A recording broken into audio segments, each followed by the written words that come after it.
Hello everyone, knowledge hub में आप सभी का स्वागत है।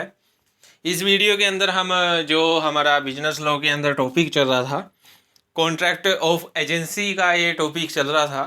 पीछे की जो दो वीडियोस मैंने डाली हैं वो इसी के ऊपर डाली हैं, जिसमें फर्स्ट में इसका बेसिक सा कुछ मीनिंग क्लियर किया था। जो सेकंड था उसके अंदर जो मतलब कि आपका प्रिंसिपल होता है, उसके मीन्स जो एजेंट होता है उसके क्या क्या राइट्स होते हैं, क्या क्या उसकी रिस्पॉन्सिबिलिटीज़ होती हैं, उसके बारे में हमने डिस्कस किया था।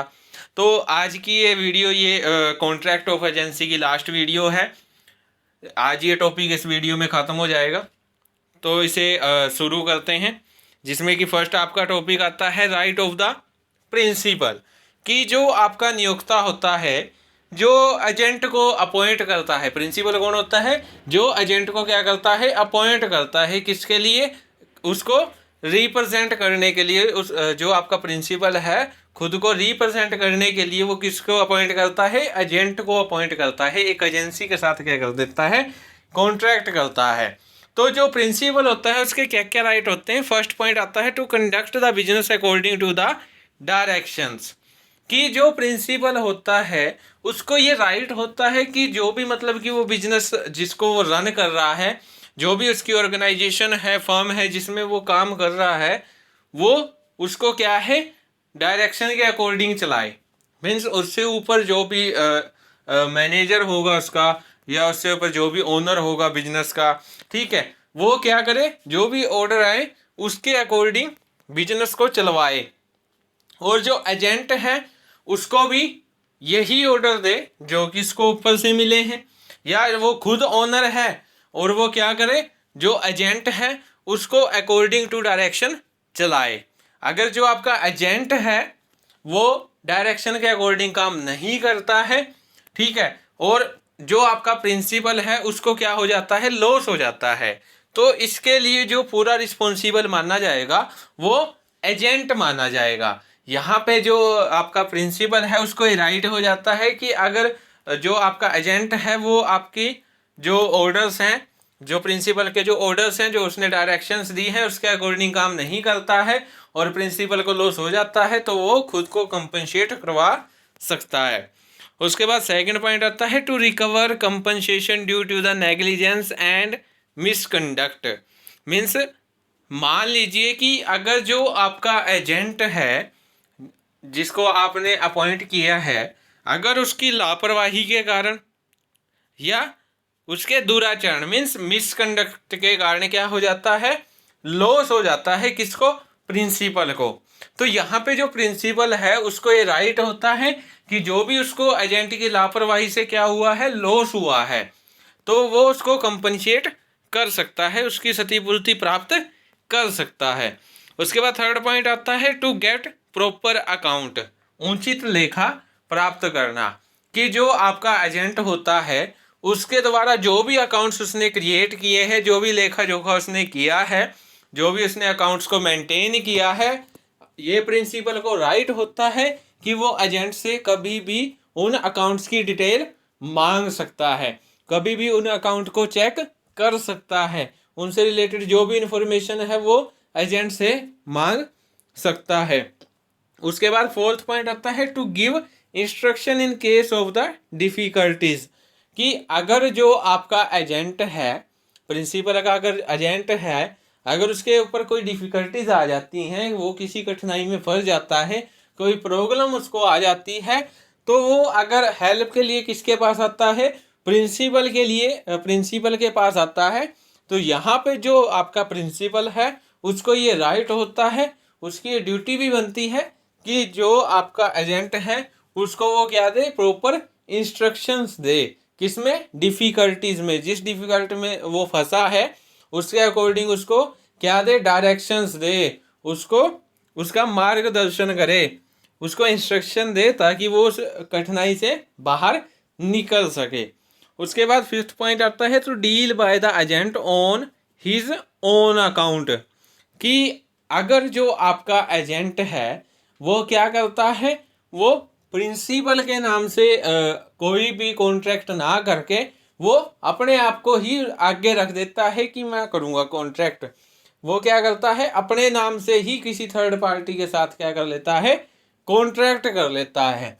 और जब बाद में जो आपका प्रिंसिपल है उसको इसके बारे में पता चलता है, उसको इसकी सूचना मिलती है कि जो उसका एजेंट है उसने अपने नाम से कोई और कॉन्ट्रैक्ट किया है, तो यहाँ पे जो प्रिंसिपल है उसको ये राइट होता है कि जो भी एजेंट ने अपने पर्सनल यूज के लिए कोई अगर ट्रांजैक्शन की है या कोई इसने कॉन्ट्रैक्ट किया है खुद के बेनिफिट के लिए, वो उसको रद्द कर सकता है, वो उसको वहीं पे ख़त्म करवा सकता है, वहीं पे उसका कॉन्ट्रैक्ट जो है उसका टर्मिनेशन कर सकता है। ठीक है। उसके बाद 6th पॉइंट आता है टू क्लेम सीक्रेट बेनिफिट्स, गुप्त लाभों को प्राप्त करना। कि जो आपका प्रिंसिपल होता है उसको ये राइट होता है कि जो भी सीक्रेट बेनिफिट जो हुए हैं, जो भी गुप्त लाभ हुए हैं एजेंट के काम करने से, जो भी गुप्त लाभ हुए हैं, जो भी सीक्रेट बेनिफिट्स आए हैं, उनको प्राप्त करने का राइट किसको होता है, प्रिंसिपल को होता है। उसके बाद 7th पॉइंट आता है to receive all sum received by agent for principal, agent द्वारा नियोक्ता की ओर से प्राप्त धन वसूल करना। अब ये पॉइंट क्या कहता है कि जो आपका एजेंट है वो क्या करता है, कोई भी उसने काम किया है और उसको उसके बदले क्या है, पैसे मिल गए हैं, तो यहाँ पे जो प्रिंसिपल होता है उसको ये राइट होता है कि कॉन्ट्रैक्ट से जो भी पैसे मिले हैं उसमें से जो एजेंट के जो भी उसके नेसेसिटी जो एक्सपेंसेस हुए हैं, आवश्यक खर्चे जो उसने किए हैं कॉन्ट्रैक्ट के लिए, और जो भी उसकी पारिश्रमिक बनती है, रेमुनरेशन बनती है, उसके बाद जो भी मतलब कि पैसे बचते हैं, जो भी मनी बचता है, उसको रिसीव करने का जो राइट है वो किसको होता है, प्रिंसिपल को होता है। उसके बाद 8th पॉइंट क्या कहता है to forfeit remuneration in case of the misconduct, कि मान लीजिए जो आपका एजेंट है वो क्या करता है, मिसकंडक्ट करता है, मीन्स दुराचरण करता है, कोई ऐसा काम करता है जिससे कि जो आपका प्रिंसिपल है उसको क्या होता है, लॉस होता है, या उसकी जो रेपुटेशन है वो डाउन हो जाती है, या कोई किसी भी कारण उसको लॉस हो जाता है, या जो आपका एजेंट है वो क्या है, वो एक बार कॉन्ट्रैक्ट ले लेता है और वो क्या करता है, वो उस कॉन्ट्रैक्ट को पूरा करने से मना कर देता है, या जो भी कॉन्ट्रैक्ट उसने हाथ में लिया है, जो भी काम उसने हाथ में लिया है, उस काम को करने में क्या है, वो बहुत ज़्यादा टाइम क्या कर रहा है, स्पेंड कर रहा है, बहुत ज़्यादा टाइम बर्बाद कर रहा है। तो यहाँ पे जो प्रिंसिपल है उसको ये राइट होता है कि वो अपना काम को पूरा करवाने के लिए टाइमली, अगर उसने अपना काम पूरा करवाना है तो वो उसकी जो पारिश्रमिक है, जो भी रेमुनरेशन बनती है एजेंट की, वो उसको अपने पास रोक के रख सकता है। अगर जो आपका प्रिंसिपल है अगर उसको एजेंट के कारण कोई लॉस होता है तो वो उसकी जो रेमुनरेशन है, जो पारिश्रमिक है, उसको वो अपने पास जब्त करके रख सकता है ताकि वो अपने लॉस को पूरा कर सके। ठीक है। तो ये आपके कुछ राइट्स थे प्रिंसिपल के, जो आपका नियोक्ता होता है कॉन्ट्रैक्ट के अंदर, उसके क्या क्या राइट्स हो सकते हैं। अब उसके बाद इसकी ड्यूटीज़ आती हैं कि जो आपका प्रिंसिपल होता है, नियोक्ता होता है, उसकी क्या ड्यूटीज़ होती हैं, रिस्पॉन्सिबिलिटीज़ होती हैं, कर्तव्य क्या होते हैं, उसकी जिम्मेवारियां क्या होती हैं। जिसमें फर्स्ट उसका आता है टू पे रेमुनरेशन टू एजेंट, एजेंट को पारिश्रमिक देना। अब ये पॉइंट क्या कहता है कि जो आपका प्रिंसिपल होता है उसकी ये ड्यूटी बनती है, ये कर्तव्य बनता है कि जो भी नेसेसिटी एक्सपेंसेस या जो भी रेमुनरेशन एक एजेंट की बनती है वो उसको क्या करे, टाइमली पे कर दे। उसके बाद सेकंड पॉइंट आता है to indemnify for all lawful acts, वैधानिक कार्यों के लिए क्षतिपूर्ति करना। कि जो आपका प्रिंसिपल है, अगर क्या होता है, जो एजेंट है उसको कुछ लॉफुल एक्ट्स की वजह से, वैधानिक कार्यों की वजह से क्या हो जाता है, लॉस हो जाता है, तो यहाँ पे जो प्रिंसिपल है उसकी वो ड्यूटी बनती है कि जो भी एजेंट को लॉस हुआ है वो उसको क्या करे, कंपनसेट करे। लेकिन अगर जो एजेंट है उसने क्या है, लीगल काम नहीं किया था, इलीगल काम की वजह से इसे लॉस हुआ है, तो यहाँ पे जो प्रिंसिपल है उसके ये ड्यूटी नहीं, बिल्कुल भी नहीं बनती कि वो उसको कंपनसेट करे। वो कब करेगा? जब लॉफुल एक्ट से उसे क्या हुआ है? लॉस हुआ है। कोई भी वैधानिक कार्य की वजह से अगर उसको हानि हुई है तभी जो प्रिंसिपल है वो उसको क्या करेगा? कंपनशिएट करेगा। उसके बाद थर्ड पॉइंट आता है to indemnify for all acts done under good faith, सद्भावना से कार्य करने पर क्षतिपूर्ति करना। कि मान लीजिए जो एजेंट है वो क्या है? वो सद्भावना से काम कर रहा था, ठीक है, गुड फेथ के साथ क्या कर रहा था? काम कर रहा था। तो उसके बावजूद उसको क्या हो गया है? लॉस हुआ है, उसको क्या है? हानि उठानी पड़ी है किसी कारण। तो यहाँ पे जो प्रिंसिपल है उसकी ड्यूटी बनती है कि अगर जो आपका एजेंट है उसको गुड फेथ से मीन्स सद्भावना से उसने किसी कार्य को किया है और उससे लॉस हुआ है, तो यहाँ पे प्रिंसिपल की ड्यूटी बनती है कि वो उसको क्या करे? कंपनशिएट करे। उसके बाद फोर्थ पॉइंट आता है to compensate for loss by the principal's negligence, नियोक्ता की लापरवाही से हुई हानि की क्षतिपूर्ति करना। अब क्या है कि जो आपका प्रिंसिपल है अगर वही कोई लापरवाही कर देता है, मान लीजिए वो प्रॉपर गाइडेंस नहीं देता या डायरेक्शन अच्छी नहीं थी, इंस्ट्रक्शंस उसकी अच्छी नहीं थी, डिफ़िकल्टीज़ में जो उसका एजेंट है उसकी उसने हेल्प नहीं की, तो उसकी लापरवाही के कारण, उसके नेग्लिजेंस के कारण अगर कोई लॉस होता है तो यहाँ पे जो प्रिंसिपल है उसकी ये ड्यूटी बनती है, ये उसका कर्तव्य बनता है कि उस लापरवाही की वजह से जो भी हानि हुई है, चाहे वो एजेंट को हुई है या बिजनेस को हुई है, उसको कंपनसेट कौन करेगा? एक प्रिंसिपल करेगा। उसके बाद फिफ्थ पॉइंट आता है कि compensate for breach of agency before prescribe time, निर्धारित समय से पूर्व एजेंसी समाप्त करने पर क्षतिपूर्ति करना। कि मान लीजिए जो आपका प्रिंसिपल है वो क्या कर देता है? टाइम से पहले ही एजेंसी के साथ जो कॉन्ट्रैक्ट किया गया था उसको क्या कर देता है? टर्मिनेट कर देता है, उसको समाप्त कर देता है। तो यहाँ पे जो प्रिंसिपल है उसकी ये ड्यूटी बनती है कि एजेंसी को जो भी उसकी वजह से लॉस हुआ है, एजेंसी को जो भी कॉन्ट्रैक्ट के टर्मिनेशन से जो लॉस हुआ है उसको कंपनसेट कौन करेगा? प्रिंसिपल करेगा। जो आपका नियोक्ता होता है वो करेगा, ये उसी की ड्यूटी बनती है, उसी का कर्तव्य बनता है। तो ये आपकी कुछ ड्यूटीज़ थी प्रिंसिपल की कि नियोक्ता जो होता है उसकी क्या क्या ड्यूटीज़ होती हैं। अब जो है हमारा लास्ट टॉपिक आता है टर्मिनेशन ऑफ एजेंसी, कि जो आपकी एजेंसी है उसको कैसे टर्मिनेट किया जा सकता है, कैसे उसके समाप्ति की जा सकती है, ठीक है। तो इसके अंदर आपको फर्स्ट पॉइंट आता है termination of agency bye act of the parties. कि मान लीजिए जो आपकी एजेंसी है अगर उसकी जो समाप्ति है वो किसके कारण हुई है? जो पार्टीज हैं उन्होंने कुछ ऐसा काम किया है जिससे कि क्या होगी है, जो आपकी एजेंसी है उसका टर्मिनेशन हो गया है, उसकी समाप्ति हो गई है। तो ये एक्ट कौन कौन से हैं नीचे दिए गए हैं। फर्स्ट आता है बाय म्यूचुअल एग्रीमेंट, पारस्परिक ठहराव द्वारा।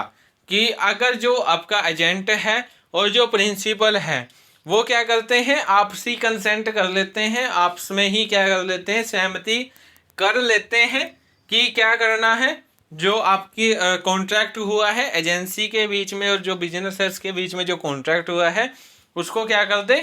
समाप्त कर दें, ठीक है। तो यहाँ पे टू पार्टीज की क्या होती है? म्यूचुअल कंसेंट होती है, उनके बीच में म्यूचुअल एग्रीमेंट होता है जिसके कारण वो जो एजेंसी है उसका क्या कर देते हैं? टर्मिनेशन कर देते हैं। उसके बाद सेकंड पॉइंट आता है by revocation of agent's authority by principal, नियोक्ता द्वारा एजेंट के अधिकारों का खंडन करने पर। कि मान लीजिए जो आपका नियोक्ता है वो क्या करता है? जो भी एजेंट के जो भी राइट बनते हैं, जो अधिकार बनते हैं, उनका उसकी जो अथॉरिटी बनती है उसका क्या कर देता है? खंडन कर देता है, रिवोकेशन कर देता है। तब भी क्या हो जाता है? जो एजेंसी है उसकी समाप्ति हो जाती है। लेकिन कुछ कारण ऐसे होते हैं जिनसे कि जो मतलब कि आपका प्रिंसिपल है वो क्या है? वो एजेंसी का खंडन नहीं कर सकता, वो उसे उसका रिवोकेशन नहीं कर सकता, जिसे इररिवोकेबल एजेंसी कहते हैं, जिसे क्या कहते हैं? अखंडनीय एजेंसी कहते हैं। तो उसके कुछ दिए गए हैं पॉइंट्स जो नीचे दिए गए हैं, जिसमें फर्स्ट क्या आता है? Agency coupled with personal interest of agent, agency में एजेंट का व्यक्तिगत हित जुड़ा होने पर, कि मान लीजिए जो आपका एजेंट है अगर उसका कॉन्ट्रैक्ट में क्या है, उसका व्यक्तिगत हित है, मीन्स उसका पर्सनल इंटरेस्ट उसके साथ जुड़ा है, तो जो आपका एजेंसी है उसका टर्मिनेशन नहीं किया जा सकता, उसका खंडन नहीं किया जा सकता, उसको समाप्त नहीं किया जा सकता।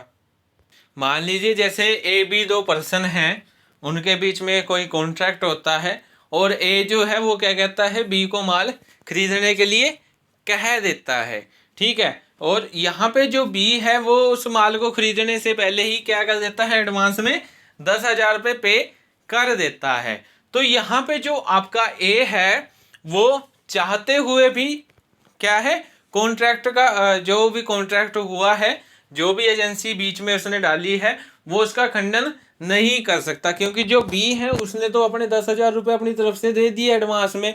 तो यहाँ पे जो कॉन्ट्रैक्ट है वो उसका खंडन नहीं कर सकता, उसको उसका रिवोकेशन वो नहीं कर सकता।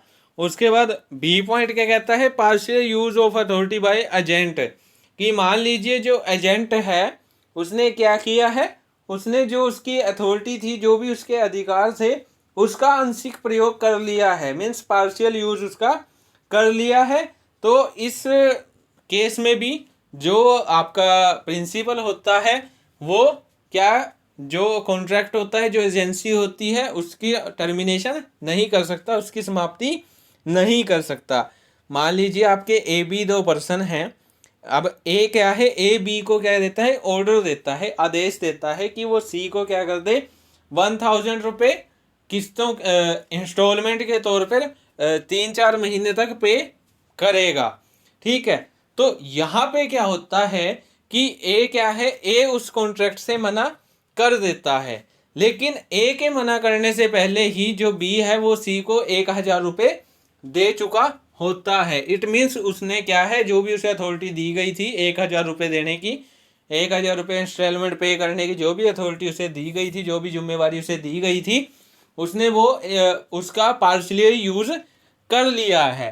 तो यहाँ पे जो ए है वो चाहते हुए भी उसका जो एजेंसी है उसकी समाप्ति नहीं कर सकता। उसके बाद सी पॉइंट आता है, personal liability undertaken by agent, agent के व्यक्तिगत दायित्व उत्पन्न कर लेने पर। तो यहाँ पे जो आपका एजेंट है वो क्या करता है, वो किसी तीसरे पक्षकार के साथ कॉन्ट्रैक्ट कर लेता है, करता किसके बिहाफ पे है, प्रिंसिपल के बिहाफ पे, लेकिन नाम किसका लेता है, वो खुद का लेता है, खुद के नाम से वो क्या करता है, सारे काम करता है। तो इस केस में भी जो आपका प्रिंसिपल होता है वो एक एजेंसी का टर्मिनेशन नहीं कर सकता, क्योंकि वहाँ पे जो एजेंट है उसकी वो पर्सनल लाइबिलिटी बन चुकी है कि उसको वो अब कॉन्ट्रैक्ट पूरा करना होगा। उसके बाद थर्ड पॉइंट आता है रीयूनियन बाय एजेंट, कि एजेंट द्वारा परित्याग कर देने पर। अब फर्स्ट में क्या था कि जो आपका प्रिंसिपल है, जो हमने सेकंड पॉइंट में क्या किया कि जो प्रिंसिपल है वो क्या कर देता है, वो एजेंट के जो भी राइट्स होते हैं उनका खंडन कर देता है। तो वहाँ पे जो एजेंसी है वो क्या हो जाती है, समाप्त हो जाती है, उसका टर्मिनेशन हो जाता है। लेकिन इस केस में उससे उल्टा है, वहाँ पे प्रिंसिपल कर रहा था एजेंसी की समाप्ति, यहाँ पे कौन करता है, एजेंट करता है। कि मान लीजिए जो आपका एजेंट है वो क्या कर देता है, जो भी उसके अधिकार होते हैं, जो भी उसकी अथॉरिटी होती है, वो उनका क्या कर देता है, परित्याग कर देता है, उनको छोड़ देता है। तो इस केस में भी जो आपकी एजेंसी है उसका टर्मिनेशन हुआ मान लिया जाता है। उसके बाद इसमें कुछ पॉइंट दिए गए हैं। फर्स्ट आता है कंपनसेशन फॉर रिवोकेशन, खंडन के लिए क्षतिपूर्ति। तो ये पॉइंट क्या कहता है कि मान लीजिए जो एजेंट है या प्रिंसिपल है, उनमें से कोई भी क्या कर देता है, एजेंसी का टर्मिनेशन कर देता है। तो यहाँ पे अगर जो प्रिंसिपल है वो टर्मिनेशन करता है और एजेंट को लॉस होता है तो कंपनसेट कौन करेगा? प्रिंसिपल करेगा। अगर जो आपका एजेंट है वो अपने अधिकारों का परित्याग कर देता है, वो एजेंसी को छोड़ के चला जाता है और उसकी वजह से प्रिंसिपल को अगर लॉस होता है तो उसको कंपनसेट कौन करेगा? प्रिंसिपल करेगा, वो सॉरी आपका एजेंट करेगा। कौन करेगा? एजेंट करेगा। अगर जो प्रिंसिपल को लॉस होता है तो एजेंट क्या करेगा? उसको कंपनसेट करेगा। ठीक है। उसके बाद बी पॉइंट क्या कहता है? नोटिस ऑफ रिवोकेशन, खंडन की सूचना देना।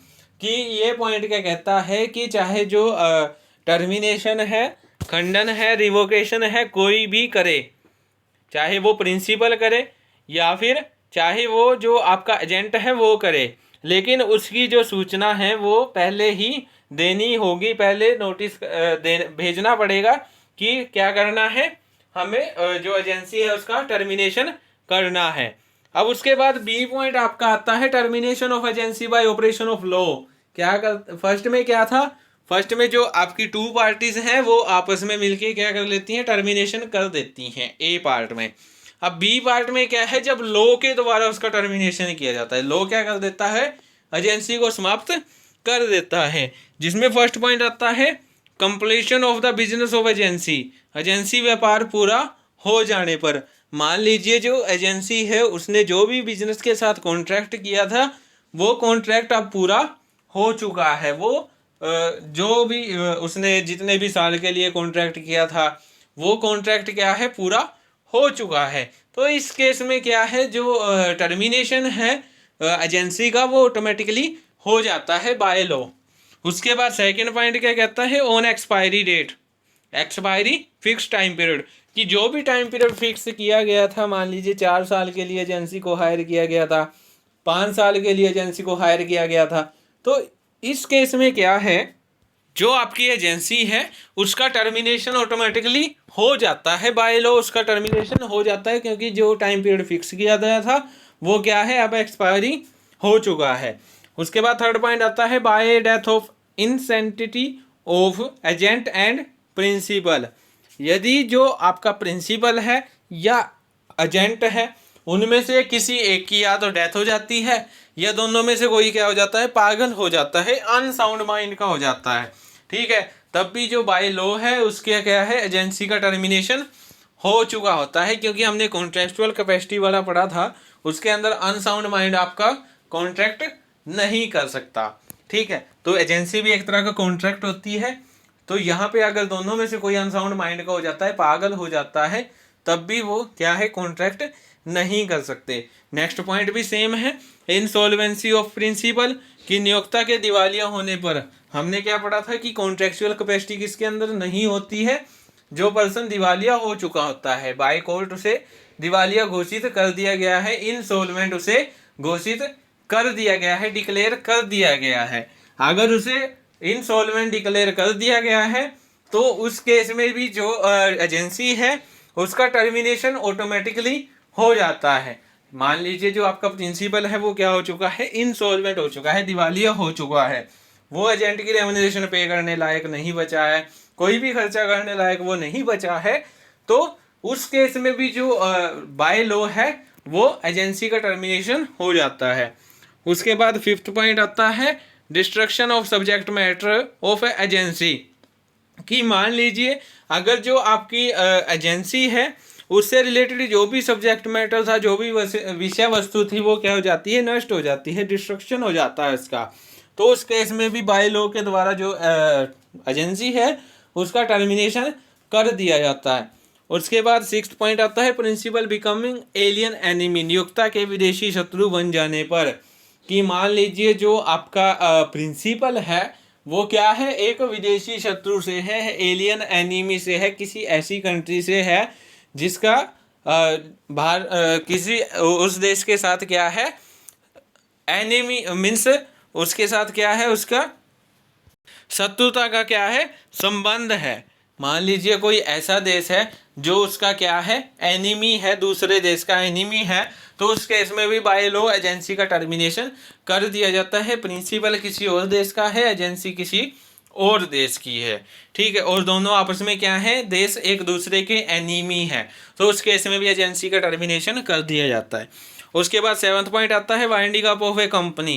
जब कंपनी क्या है समाप्त हो जाती है, उसका समापन हो जाता है, डिसोल्यूशन उसका हो जाता है, वाइंडिंग अप उसका कर देते हैं, तब क्या हो जाता है, तब भी जो एजेंसी है उसका टर्मिनेशन बाय लॉ कर दिया जाता है, क्योंकि जो कंपनी है वही क्या है समाप्त हो चुकी है, उसी को वाइंड अप कर दिया गया है, तो कॉन्ट्रैक्ट इसके साथ करेंगे।